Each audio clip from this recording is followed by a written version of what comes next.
మా latest videos కోసం మా ఈ తెలుగు న్యూస్ ఛానల్ సబ్స్క్రైబ్ చేసి గంట సింబల్ యాక్టివేట్ చేసుకోండి. ఈరోజే నవరాత్రులలో మొదటి రోజు సోమవారం. ఈరోజు విజయవాడలో అమ్మవారు శ్రీ బాల త్రిపుర సుందరిగా దర్శనమిస్తుంది. కాబట్టి ఈరోజు ఏం చేసినా చేయకపోయినా రాత్రి 12 లోపు నిజమైన భక్తి, నిస్వార్థ ప్రేమ ముందు ఎలాంటి దుష్ట శక్తులైనా ప్రతికూలతలైనా తల వంచాల్సిందే అని తెలియజేసే ఈ కథను వింటే చాలు, నరక బాధలు పోతాయి, కష్టాలనేవి మీ దరి చేరవు, పాపాలన్నీ కూడా పోతాయి, కోటి జన్మల పుణ్యం వస్తుంది, అష్టైశ్వర్యాలు సిద్ధిస్తాయి, రాజయోగం పడుతుంది, ఇక మీకు అన్ని శుభాలే జరుగుతాయి. ఫ్రెండ్స్, ఈ కథను మధ్యలోనే ఆపేస్తే ఎటువంటి ఫలితం రాదు కనుక శ్రద్ధగా చివరి వరకు చూడండి. అలాగే వీడియో చూసే ముందు కామెంట్ బాక్స్లో ఓం శ్రీ బాల త్రిపుర సుందరి దేవియే నమః అని కామెంట్ చేయండి. ఈ వీడియోకి ఒక లైక్ కొట్టి మా ఛానల్ని కూడా సబ్స్క్రైబ్ చేసుకుని మాకు సపోర్ట్ చేయండి. ఎందుకంటే మీ సపోర్ట్ మాకు చాలా అవసరం. కృష్ణా నదీ తీరానికి ఆనుకుని ఉన్న మల్లికార్జునపురం అనే అగ్రహారంలో శారద అనే ఒక 16 ఏళ్ల బ్రాహ్మణ బాలిక ఉండేది. ఆమె తల్లిదండ్రులు చిన్నప్పుడే స్వర్గస్థులు అవటంతో వృద్ధురాలైన నాయనమ్మ పెంపకంలో పెరుగుతోంది. వారి కుటుంబం ఒకప్పుడు వేదాంగ పారంగతులని పేరుగాంచిన కాలక్రమేణా పేదరికం వారిని చుట్టుముట్టింది. అయినా శారద ముఖంలో ఎప్పుడూ దైవభక్తి అనే తేజస్సు వెలుగుతూ ఉండేది. ఆమెకు ఆ జగన్మాత అంటే అంతులేని ప్రేమ, విశ్వాసం. ఆ తల్లి నామస్మరణ చెయ్యనిదే ఆమె రోజు గడిచేది కాదు. ఆ సంవత్సరం శరన్నవరాత్రుల పండుగ రానే వచ్చింది. ఊరంతా పండుగ శోభతో, శక్తి ఆరాధనతో కలకలలాడుతోంది. ప్రతి ఇల్లు మామిడి తోరణాలతో, రంగవల్లులతో, అమ్మవారి కీర్తనలతో మారుమ్రోగుతోంది. నవరాత్రులలో మొదటి రోజు అత్యంత శక్తివంతమైనదని, ఆ రోజు పెట్టే సంకల్పం, వెలిగించే దీపం 9 రోజుల పూజకు పునాది వేస్తుందని పండితులు చెప్తూ ఉండగా శారద ఎంతో శ్రద్ధగా విన్నది. ఆ రోజు ఉదయాన్నే లేచి నదీ స్నానం చేసి ఇల్లంతా గోమయంతో అలికి అందమైన ముగ్గులు పెట్టి గడపకు పసుపు కుంకుమలు అద్దింది. పూజా మందిరంలో అమ్మవారి పటం ముందు అఖండ దీపం కోసం ఏర్పాటు చేస్తోంది. కానీ ఎందుకో ఆ రోజు ఆమె మనసులో ఏదో తెలియని అలజడి. ప్రతి సంవత్సరం నవరాత్రులు వస్తున్నాయంటే ఎగిరి గంతేసే ఆమె ఈసారి ఒక రకమైన దిగులుతో, ఆందోళనతో కనిపించింది. ఆమె కళ్ళు ఏదో అంతుచిక్కని భారాన్ని మోస్తూ ఉన్నట్లుగా ఉన్నాయి. ఆమె ముఖంలోని మార్పును గమనించిన నాయనమ్మ దగ్గరకు వచ్చి ఆమె తలపై ప్రేమగా నిమురుతూ, ఏంటమ్మా శారద, లోకమంతా ఆనందంగా ఉంటే నా తల్లి ముఖంలో ఏమిటి దిగులు? నీ కళ్ళల్లో వెలుగు బదులు భయం కనిపిస్తుందేమిటి అని ఆరా తీసింది. నాయనమ్మ ఆప్యాయతకు శారద కళ్ళల్లో పేరుకుపోయిన బాధ కన్నీల రూపంలో బయటకు వచ్చింది. నాయనమ్మ, నాకు రాత్రంతా నిద్రపట్టలేదు. తెల్లవారుజామున కన్ను ముయ్యగానే ఒక భయంకరమైన కల వచ్చింది అని వణుకుతున్న స్వరంతో చెప్పింది. అంతా చిక్కటి చీకటి, గాలిలో అగ్నిసెగలు, గుండెలు పగిలే ఆర్తనాదాలు, భరించలేని దుర్వాసన. అక్కడ ఎంతోమంది ప్రాణాలు చెప్పలేని యాతన అనుభవిస్తూ ఉన్నారు. వారి కళ్ళల్లో భయం, నిస్సహాయత. ఆ గుంపులోనే దూరంగా నాన్నగారి పోలికలతో ఒకరు కనిపించారు. ఆయన ముఖం బాధతో, పశ్చాత్తాపంతో నిండి ఉంది. నాకు ఒక్కసారిగా గుండె ఆగిపోయినట్టయింది. నాన్నగారు చాలా మంచివారు కదా నాయనమ్మ, కానీ ఆయనకు కోపం ఎక్కువ. తెలియక కొన్నిసార్లు కఠినంగా మాట్లాడేవారు. అంత మాత్రానికే వారు ఆ నరకంలో అంతటి శిక్ష అనుభవించాలా? ఆ ఆలోచన వస్తూ ఉంటేనే నా ప్రాణం పోతుంది అని వెక్కి వెక్కి ఏడవసాగింది. అదే సమయంలో వారి ఇంటి ముందు భవతీ భిక్షాందేహి అంటూ ఒక గంభీరమైన స్వరం వినిపించింది.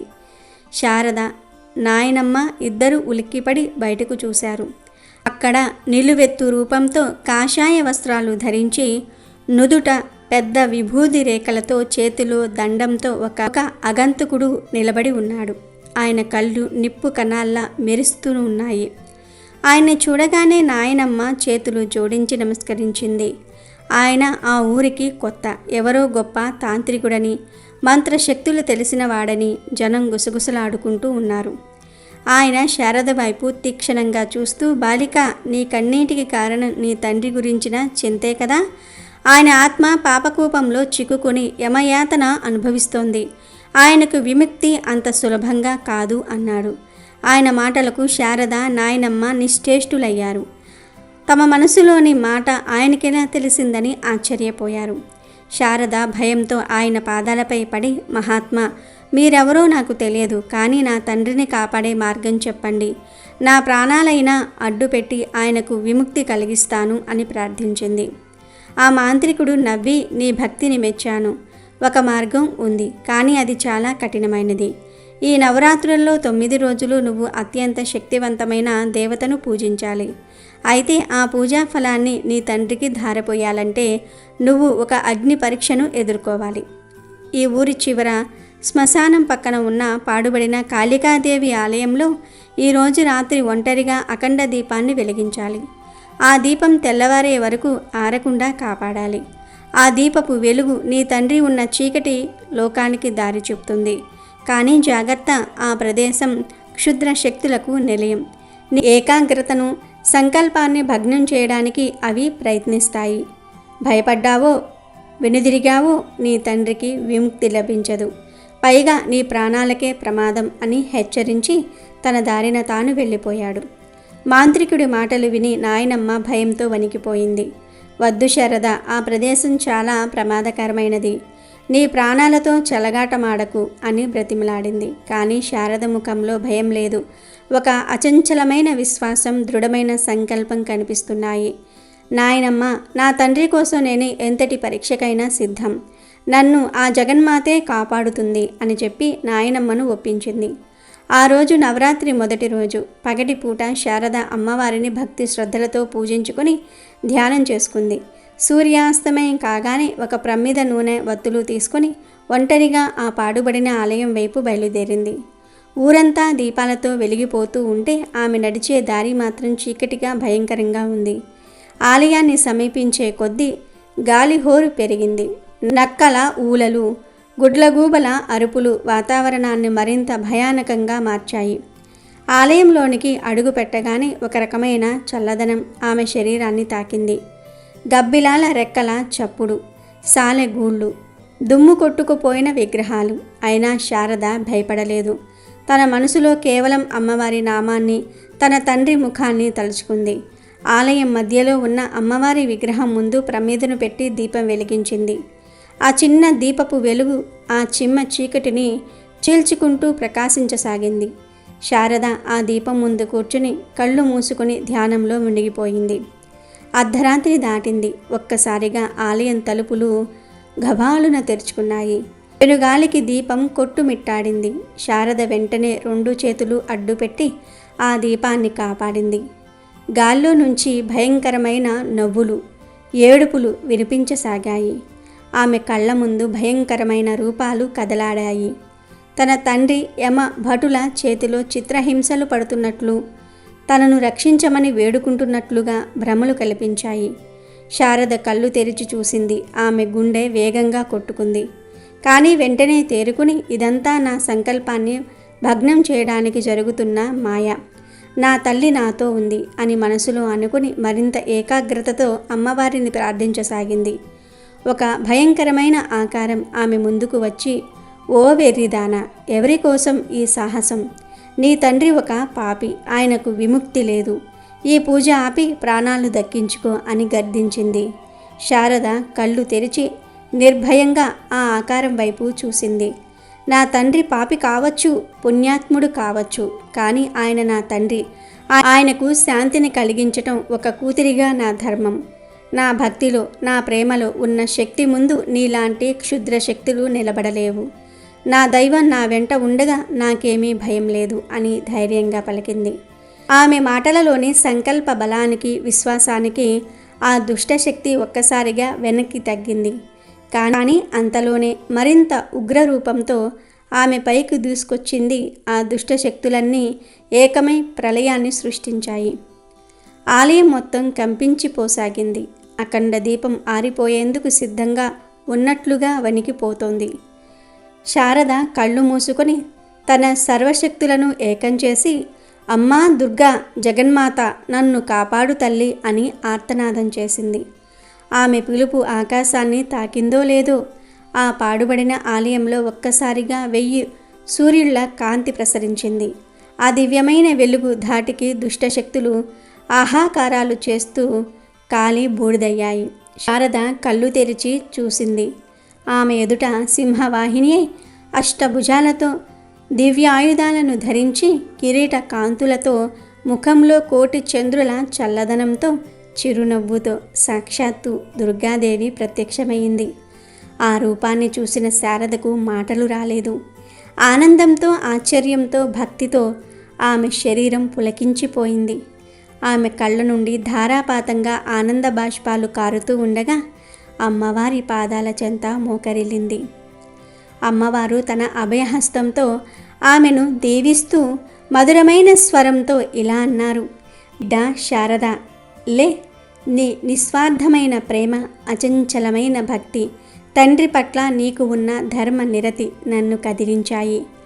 నీవు పెట్టిన అగ్ని పరీక్షల్లో నెగ్గావు.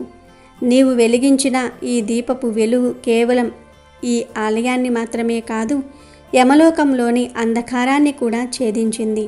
నీ తండ్రి ఆత్మ పాప విముక్తి పొంది పుణ్యలోకాలకు చేరింది.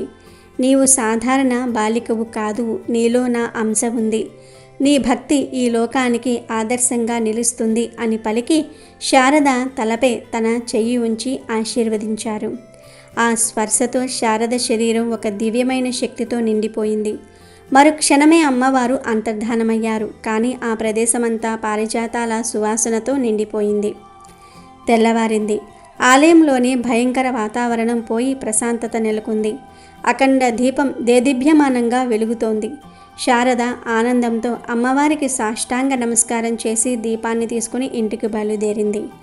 ఆమె ఇంటికి చేరేసరికి నాయనమ్మ ఆందోళనగా ఎదురు చూస్తోంది. వారి ఇంటి ముందు ఆ తాంత్రికుడు కూడా నిలబడి ఉన్నాడు. కానీ ఈసారి ఆయన ముఖంలో ప్రశాంతత, భక్తిభావం వెల్లివిరుస్తున్నాయి. ఆయన శారదను చూడగానే చేతులు జోడించి, తల్లి నన్ను క్షమించు, నీ భక్తిని, సంకల్ప బలాన్ని పరీక్షించడానికి ఆ జగన్మాతే నన్ను పంపించింది. నీవు ఆ పరీక్షలో నెగ్గి సాక్షాత్తు అమ్మవారి దర్శనాన్ని పొందావు.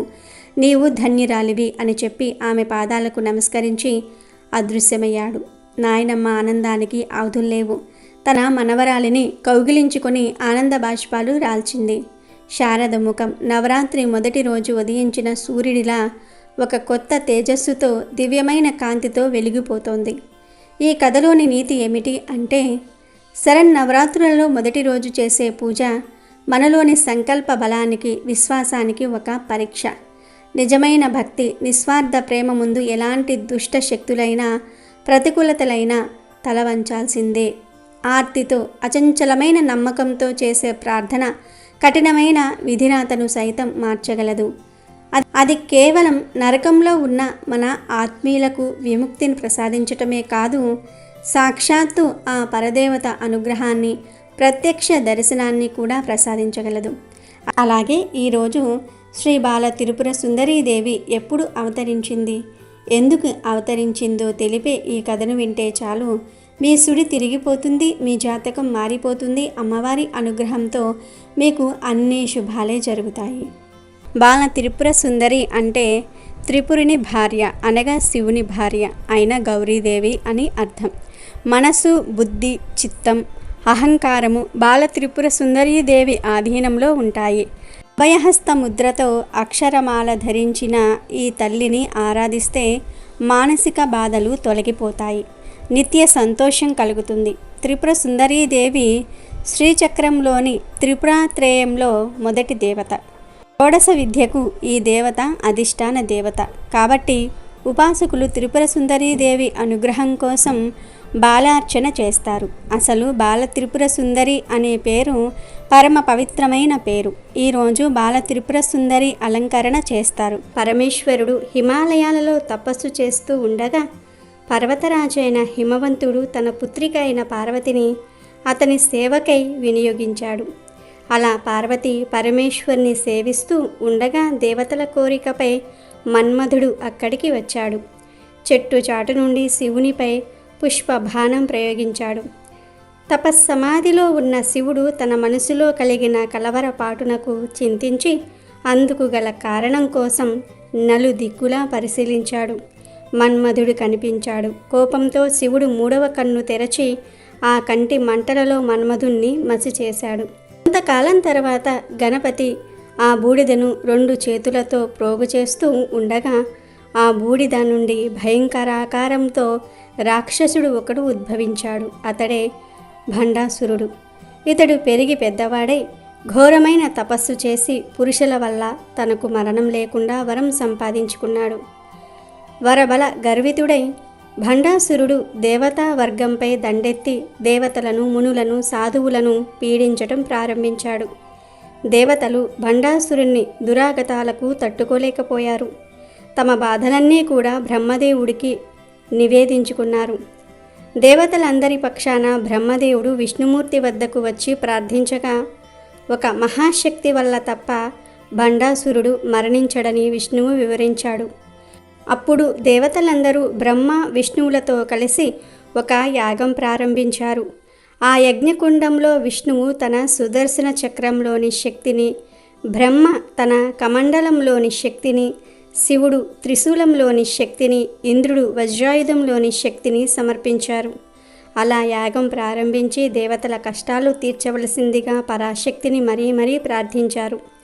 బ్రహ్మ విష్ణువుల ఆధ్వర్యంలో జరిగిన యాగము, ఆ యాగములో దేవతలు చేసిన త్యాగము జగన్మాతను సంతృప్తిపరచగా ఆ యజ్ఞ వేదిక నుండి ఆమె ఆవిర్భవించింది. ఆమె శిరస్సుపై రత్న ఖచ్చితమైన సువర్ణ కిరీటం, ఆపై అర్ధచంద్రుడు ప్రకాశించసాగారు. ఆమె 4 చేతులలో పాశము, అంకుశము, చెరకు, విల్లు, 5 పుష్పబాణాలు ధరించింది. అలా మంగళాకారంలో దర్శనమిచ్చిన లలితాదేవిని చూసి బ్రహ్మాది దేవతలు అనేక విధాలుగా స్తోత్రాలు చేశారు. వారి భక్తి భావాన్ని చూసి ఆమె ముచ్చటపడింది. భండాసురుణ్ణి చంపగలనని దేవతలకు ఆమె అభయమిచ్చింది. కొన్నాళ్లకు ఆ పరాశక్తి చతురంగ బలాలతో బయలుదేరింది. భండాసుర సంహారార్థమై బయలుదేరిన ఆమెను ఇరువైపులా వరాహీదేవి, శ్యామలాదేవి అనుసరించారు. పరిచారికలుగా తల్లి వెంట నిలిచారు. సైన్యంగా తన పైకి యుద్ధానికి వస్తున్న పరాశక్తిని చూసి భండాసురుడు భయంకరమైన తన సేన వాహినిని ఆమె పైకి పంపాడు. యుద్ధం ప్రారంభమయ్యింది. దేవి పంపిన సేనలు బండుని సేవలను సర్వనాశనం చేశాయి. అప్పుడు భండాసురుడు తన 30 మంది పుత్రులను దేవీ సైన్యం పైకి పంపాడు. అంతట పరాశక్తి తన కనుబొమ్మల మధ్యభాగం నుండి బాలదేవతను సృష్టించింది. భండాసురుడి పుత్రులను సంహరింపమని ఆజ్ఞాపించింది. పరాశక్తి ఆజ్ఞ మేరకు బాలాదేవత భండాసురుని పుత్రులందరినీ కూడా సంహరించింది. తన పుత్రులందరూ మరణించటం చూసి భండాసురుడు తన 2 భుజాల నుండి 2 రాక్షసులను సృష్టించాడు. ఒకడు విశుక్రుడు, వేరే ఒకడు విషంగుడు. వారిద్దరినీ జగన్మాత పైకి పురిగొల్పాడు. లలితాదేవి తన పరిచారికలైన వారాహి, శ్యామలా దేవతలను ఆజ్ఞాపించింది. జగన్మాత ఆజ్ఞానుసారం వారాహి దేవత విశుక్రుణ్ణి తుదముట్టించగా శ్యామలాదేవి విషంగుణ్ణి సంహరించింది.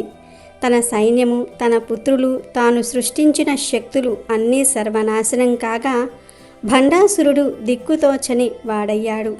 దేవి ప్రయోగించే శస్త్ర అస్త్రాల బారి నుండి తన్ను తాను రక్షించుకోవడానికి ఒక విఘ్న యంత్రాన్ని ప్రయోగించాడు. సంగతి తెలిసిన జగన్మాత మహా కామేశ్వరుని వంక చూసింది. ఆ చూపులలో నుండి గణపతి ఆవిర్భవించాడు. తల్లి ఆజ్ఞ మేరకు గణపతి భండాసురుని యొక్క విఘ్న యంత్రాన్ని తునాతునకలు చేశాడు. ఆ పిమ్మట పరాశక్తి మహాపాశుపత్రాస్త్రాన్ని ప్రయోగించి భండాసురుని నగరమైన శూన్యక పట్టణాన్ని దగ్ధం చేసింది. ఆ వెంటనే కామేశ్వరాస్త్ర ప్రయోగంతో భండాసురుని నేల కూల్చింది. భండాసుర సంహారంతో దేవతలు ఆనందించారు. రాజరాజేశ్వరిగా, లలితా పరమేశ్వరిగా, భువనేశ్వరిగా, పరాశక్తిగా ఆ అమ్మను స్తుతించారు. ఈ రీతిగానే ఎల్లకాలము తమ్ము కాపాడవలసిందిగా తల్లిని వేడుకున్నారు. వాత్సల్యామృత వర్షిణి అయిన పరాశక్తి అలాగే అని వారికి అభయప్రదానం చేసి అంతర్ధానమైంది. దేవతలందరూ సుఖ సంతోషాలతో కాలం గడిపారు. అలాగే శ్రీ బాల త్రిపుర సుందరి వలె చిన్న పిల్లల భక్తిలో మనసులో కల్మషం ఉండదని తెలిపే ఈ పవిత్ర కథను వింటే చాలు. అమ్మవారి అనుగ్రహం కలుగుతుంది, సకల ఐశ్వర్యాలు సిద్ధిస్తాయి. ఒకసారి ఒక మహిమ కలిగిన స్వామివారు శ్రీ త్రిపుర సుందరి చంద్ర మౌలీశ్వర పూజ చేస్తూ ఉన్నారు. అక్కడికి వేలాది మంది భక్తులు వచ్చారు. వాళ్ళు కనురెప్పలు కూడా కొట్టడం మరిచి అత్యంత శ్రద్ధతో పూజను తిలకిస్తూ ఉన్నారు. త్రిపుర సుందరీదేవి అమ్మవారికి అలంకరించిన పట్టు చీర అందరినీ ఆకర్షిస్తున్నది.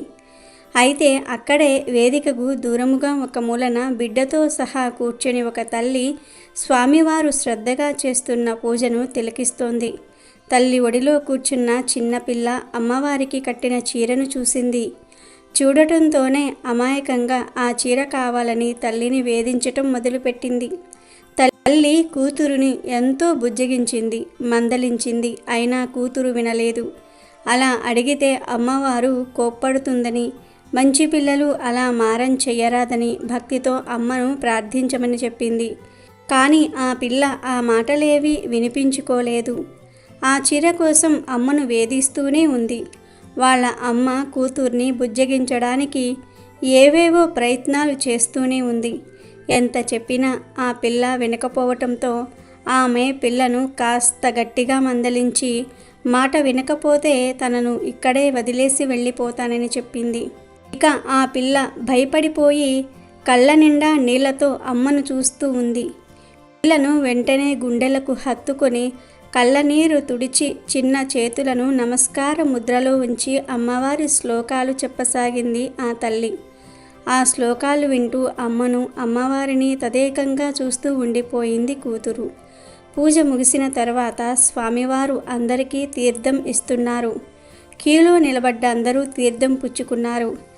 ఆ తల్లి పిల్లతో సహా తీర్థం అందుకోవడానికి అందరితో పాటు వేదిక మీదకు వచ్చినది. కానీ హఠాత్తుగా స్వామివారు తీర్థం ఇవ్వటం ఆపేశారు.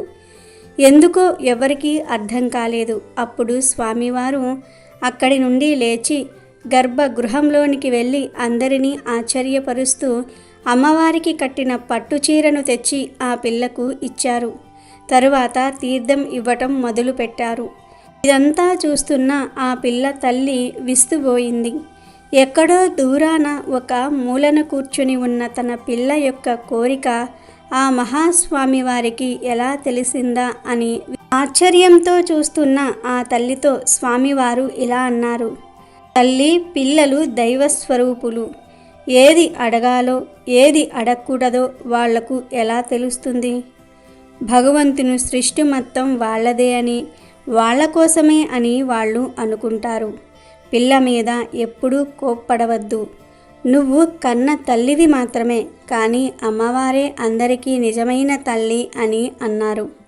ఆ మాటలు విన్న తల్లి పిల్లలు స్వామివారికి నేలపై పడి నమస్కరించి స్వామి ఆశీస్సులు అందుకుని వెళ్ళిపోయారు. వారు వెళ్ళిన తరువాత స్వామివారు అక్కడ ఉన్న శిష్యులతో తన చీరను తీసుకోవడానికి త్రిపుర సుందరి అమ్మవారే వచ్చింది, ఆవిడది, ఇవ్వను అనడానికి నేనెవర్ని, అందుకే అమ్మవారికే ఇచ్చేశా అని అన్నారు. కాబట్టి చిన్నపిల్లల్లో ఎప్పుడూ దేవుణ్ణి చూడాలి. వారి మనసు కల్మషం లేని మనసు, వారి భక్తి కూడా కల్మషం లేని భక్తి. ఆ భక్తికి ఎంతటి భగవంతుడైనా సరే దిగి వస్తాడు. అలాగే ఈరోజు చిలుక నవరాత్రి పూజను ఎందుకు చేసిందో తెలిపే ఈ పవిత్ర కథను వింటే చాలు. కోటి జన్మల పుణ్యం వస్తుంది, పాపాలన్నీ పోతాయి, నరక బాధలు తప్పుతాయి. అనగనగా కృష్ణానది ఒడ్డున సుభిక్షంగా ఉండే ఒక పల్లెటూరు ఉండేది. ఆ ఊరి పేరు రంగాపురం. ఆ ఊరు పచ్చని పొలాలతో, ఫల వృక్షాలతో, పాడి పంటలతో కలకలలాడుతూ ఉండేది. ఆ ఊరిలో లలిత అనే ఒక అమ్మాయి ఉండేది. ఆమెకు తల్లిదండ్రులు చిన్నప్పుడే దైవ సన్నిధిలోనికి చేరుకోవడంతో వాళ్ళ అమ్మమ్మ దగ్గర పెరుగుతూ ఉండేది. లలితకు చిన్నప్పటి నుంచి దైవభక్తి ఎక్కువ. ప్రతిరోజు ఉదయాన్నే లేచి స్నానం చేసి పూజామందిరంలో దీపం పెట్టి దేవుడికి నమస్కరించుకోవటం ఆమెకు అలవాటు. లలితకు పక్షులంటే ఎంతో ప్రేమ. ఒకరోజు ఆమెకు సంతలో ఒక అందమైన చిలుక కనిపించింది. చిలుకను చూడగానే లలిత మనసు పారేసుకుంది.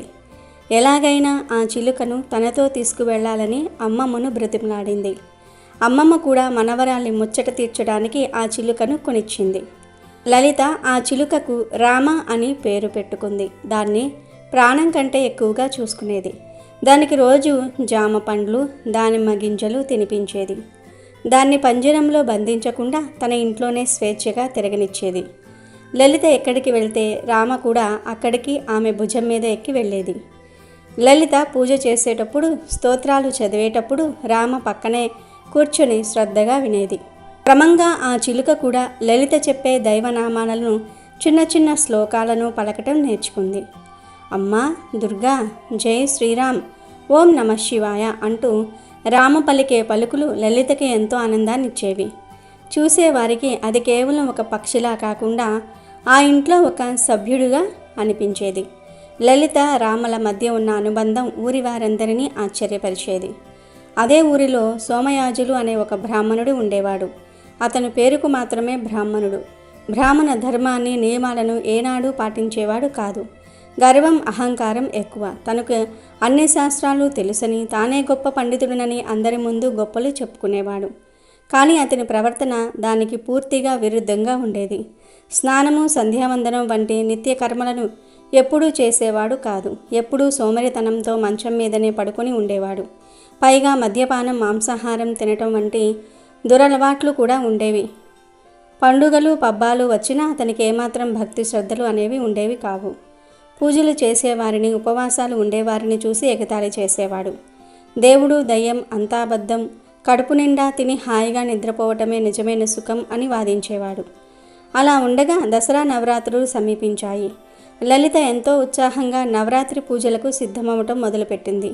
ఇంటిని శుభ్రం చేసి మామిడి తోరణాలు కట్టి పూజామందిరాన్ని అందంగా అలంకరించింది.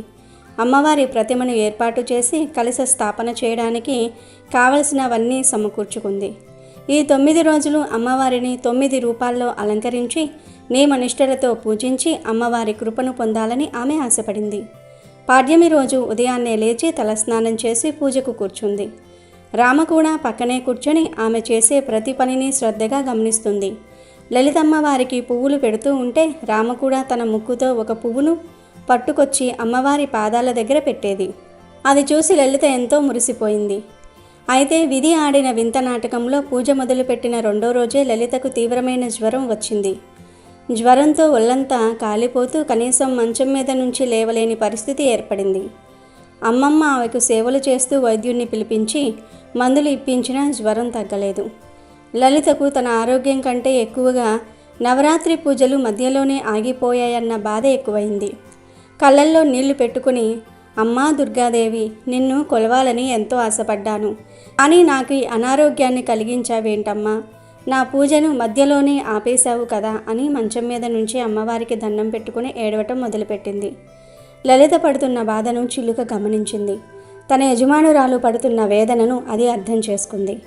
ఆమె ఆనందమే తన ఆనందంగా భావించే రామకు లలిత కెన్నీళ్లు చూడటం కష్టంగా అనిపించింది. లలిత రోజు ఎలా పూజ చేసిందో అది శ్రద్ధగా గమనించింది కదా. వెంటనే దానికి ఒక ఆలోచన వచ్చింది.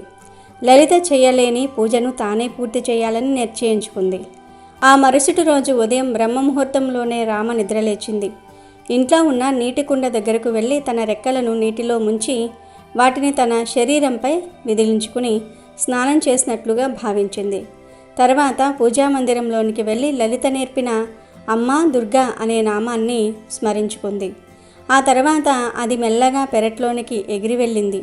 అక్కడ పూల మొక్కల మీద వాలి తన చిన్నారి ముక్కుతో ఒక్కొక్క పువ్వును జాగ్రత్తగా కోసుకుని వాటిని పూజామందిరంలోని అమ్మవారి విగ్రహం దగ్గరకు చేర్చింది. అమ్మవారి పాదాల దగ్గర ఆ పువ్వులను అందంగా సమర్పించింది. లలిత పూజ చేసేటప్పుడు గంట కొట్టడం దానికి గుర్తు. వెంటనే అది తన ముక్కుతో గంటను మెల్లగా కదిలించి చిన్నగా శబ్దం వచ్చేలాగా చేసింది. తర్వాత లలిత నేర్పిన దైవనామాలను, చిన్న చిన్న శ్లోకాలను తన చిలుక పలుకులతో స్పష్టంగా పలకటం మొదలుపెట్టింది. లలితకు అమ్మమ్మ పండ్లు పెడుతున్నప్పుడు అందులో నుంచి ఒక ద్రాక్ష పండును ముక్కున కరుచుకుని వచ్చి అమ్మవారి ముందు నైవేద్యంగా పెట్టింది. ఇలా ప్రతిరోజు లలిత కోలుకునే వరకు ఆ చిలుక అపారమైన భక్తి శ్రద్ధలతో నవరాత్రి పూజను కొనసాగించింది. ఆ మూగజీవి చూపిన భక్తికి ఆ జగన్మాత కూడా ఆశ్చర్యపోయింది. మంచం మీద ఉన్న లలితకు ఈ విషయాలేమీ తెలియవు. ఆమె తన పూజ ఆగిపోయిందనే బాధలోనే ఉంది. ఇంకోవైపు సోమయాజులు నవరాత్రి నియమాలను పాటించేవారిని చూసి నవ్వుకునేవాడు. 9 రోజులు ఉపవాసం ఉంటే దేవుడు కరుణిస్తాడా? అంతా మూఢనమ్మకం. చూడండి, నేను హాయిగా మద్యం తాగి కోడి మాంసం తిని ఎంత ఆరోగ్యంగా ఉన్నానో అంటూ అందరినీ హేళన చేసేవాడు. పవిత్రమైన ఈ రోజుల్లో కూడా అతను తన దురలవాట్లను మానలేదు. రోజు స్నేహితులతో కలిసి విందులు వినోదాలలో మునిగి తేలియాడేవాడు. అమ్మవారి గుడి దగ్గర జరిగే ఉత్సవాలకు వెళ్ళి అక్కడ భక్తితో ఉన్నవారిని చూసి వెకిలిగా నవ్వేవాడు. అతని ప్రవర్తన చూసి ఊరిలోని పెద్దలు చీదరించుకునేవారు. కానీ అతని గర్వం ముందు ఎవరూ ఏమీ అనలేకపోయారు. 9 రోజులు గడిచిపోయాయి. విజయదశమి రోజున లలిత జ్వరం పూర్తిగా తగ్గిపోయింది. ఆమె లేచి చూసేసరికి పూజామందిరంలో అమ్మవారి విగ్రహం దగ్గర రోజు ఎవరో పూజ చేస్తున్నట్లుగా తాజాగా పువ్వులు ఉన్నాయి. ఆమె ఆశ్చర్యపోయి అమ్మమ్మను అడిగింది, నువ్వే కదమ్మా పూజ చేశావు అని. దానికి అమ్మమ్మ, లేదమ్మా, నేను నీ సేవలో ఉండి పూజ చేయలేకపోయాను. బహుశా అమ్మవారే స్వయంగా వచ్చి తన పూజను తానే చేసుకుందేమో అని అంది. వారికి ఆ పూజ చేసింది చిలుక రామ అని తెలియదు. కాలం గడిచిపోయింది. లలిత, సోమయాజులు ఇద్దరూ వృద్ధులయ్యారు. ఒకే రోజు ఒకే సమయంలో వారిద్దరికీ మరణం ఆసన్నమైంది. యమధర్మరాజు ఆజ్ఞ మేరకు యమభటులు పాశాలతో మొదట సోమయాజులు దగ్గరకు వచ్చారు. వారిని చూసి సోమయాజులు గట్టిగా అరిచాడు, ఆగండి, నేను బ్రాహ్మణుడిని, పుట్టుకతోనూ ఉత్తమమైన జన్మను ఎత్తిన వాడిని. నన్ను తీసుకువెళ్ళడానికి మీరెవరు? నాకు స్వర్గంలో ఉన్నతమైన స్థానం ఉంటుంది అని గర్వంగా అన్నాడు. దానికి యమభటులు నవ్వి, ఓరి మూర్ఖుడా, పుట్టుకతో కాదు చేతలతోనే ఉత్తమ గతులు లభిస్తాయి. నువ్వు బ్రాహ్మణుడిగా పుట్టి కూడా ఏనాడు బ్రాహ్మణ ధర్మాన్ని పాటించలేదు. పవిత్రమైన నవరాత్రి సమయంలో కూడా మద్య మాంసాలు సేవించి అమ్మవారిని అపహాస్యం చేశావు. భక్తితో పూజించే వారిని హేళన చేశావు. నీ పాపాలన్నీ చిత్రగుప్తుని చిట్టాలో నమోదై ఉన్నాయి. నీకు నరకంలో కఠినమైన శిక్షలు తప్పవు అని చెప్పి అతని ప్రాణాలను బలవంతంగా లాగి పాశాలతో బంధించి నరకానికి ఈడ్చుకుపోయారు. ఆ తర్వాత యమభటులు లలిత ఇంటికి వెళ్ళారు. వారు లోపలికి ప్రవేశించబోతూ ఉండగా దివ్యమైన కాంతితో వెలిగిపోతున్న విమానంలో దేవదూతలు అక్కడికి వచ్చారు. వారు యమభటులను అడ్డగించి, ఆగండి, ఈమె మహాపవిత్రురాలు, ఈమెను స్వర్గానికి తీసుకువెళ్ళడానికి మేం వచ్చాం అన్నారు. యమభటులకు ఆశ్చర్యం వేసి, దేవదూతలారా, ఈమె ఒకసారి నవరాత్రి పూజను మధ్యలోనే ఆపేసింది కదా, అసంపూర్ణంగా వ్రతాన్ని వదిలేసిన వారికి స్వర్గలోక ప్రాప్తి ఎలా కలుగుతుంది అని అడిగారు. అప్పుడు దేవదూతలు చిరునవ్వుతో ఇలా అన్నారు, నిజమే, ఆమె శారీరక అస్వస్థత కారణంగా పూజను కొనసాగించలేకపోయింది. కానీ ఆమె పెంచుకున్న చిలుక తన యజమానురాలు సంకల్పాన్ని పూర్తి చేయాలని నిశ్చయించుకుని అపారమైన భక్తితో ఆ 9 రోజుల పూజను పూర్తి చేసింది. మనిషి కన్నా జంతువు మేలని నిరూపించింది. ఒక మూగజీవి చూపిన ఆ నిష్కల్మషమైన భక్తికి అమ్మవారు ప్రసన్నురాలయ్యింది. ఆ చిలుక చేసిన పూజా ఫలం దాని యజమానురాలైన లలితకు కూడా చెందింది. అందుకే వీళ్ళిద్దరికీ స్వర్గంలో స్థానం లభించింది. భక్తికి జాతి, కులం, జీవి అనే భేదం లేదు.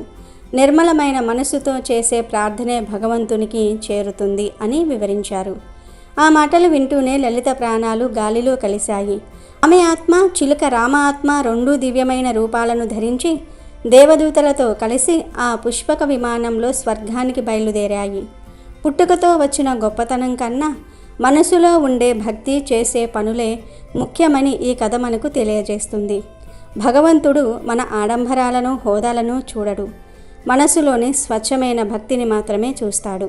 కాబట్టి ఈరోజు రాత్రి 12 లోపు ఈ కథలు వింటే చాలు, నరక బాధలు పోతాయి, కష్టాలనేవి మీ దరి చేరవు, పాపాలన్నీ కూడా పోతాయి, కోటి జన్మల పుణ్యం వస్తుంది, అష్టైశ్వర్యాలు సిద్ధిస్తాయి, రాజయోగం పడుతుంది, ఇక మీకు అన్ని శుభాలే జరుగుతాయి. వీడియో నచ్చితే లైక్ చేయండి, షేర్ చేయండి, బట్ సబ్స్క్రైబ్ చేసుకోవడం మర్చిపోవద్దు.